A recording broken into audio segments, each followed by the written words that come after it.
এই হাঁসগুলো সব খাওয়া দাওয়া হয়ে গেছে। এই হচ্ছে আমার ছোট বাড়িতে একটা হাঁসের খামার। সেই হাঁসের খামার ওরা খাওয়া দাওয়া করে ফেলছে। তো দেখেন ওদেরকে কতটা সুস্থ মনে হচ্ছে। এই চীনা হাঁসগুলা ওদের খাওয়া হয়ে গেছে, কিন্তু এদেরকে এখন আমি পানিতে ছাড়বো না, দুপুরের দিকে পানিতে ছাড়বো, দুপুরের দিকে ছাড়বো ওদেরকে।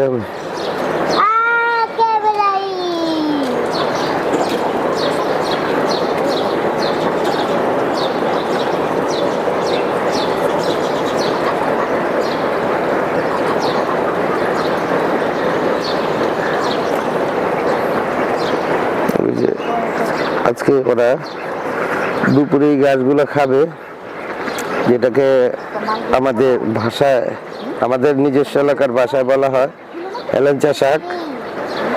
এই শাকগুলো ওরা খাবে।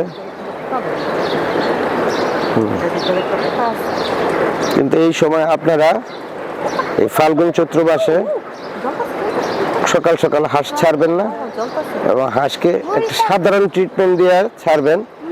এটা চারিদিকে নেট দিয়ে আটকে, এই যে ফার্স্ট বেড যেটা না পা আমরা মানুষরা খাই, এরকম ফার্স্ট বেড আছে যেটা পশু পাখি, সেই ওষুধটা দিয়ে ওদের খাবার দাবার দিবেন। পানিতে একেবারে একবেলা পানিতে ছাড়বেন দুপুরে, স্রেফ দুপুরে। তাহলে কিন্তু এই বাতাস যে আসে, এই বাতাসে তো ওদের ঠান্ডা জ্বর থেকে একেবারে ডাক প্লেগ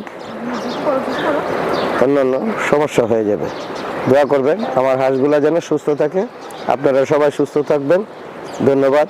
এবং আমার চ্যানেলটা আপনারা সাবস্ক্রাইব করবেন, এবং আমার ফেসবুক আইডি এবং পেজ আপনারা ফলো দিয়ে রাখবেন আরো নতুন নতুন ভিডিও পেতে। ধন্যবাদ।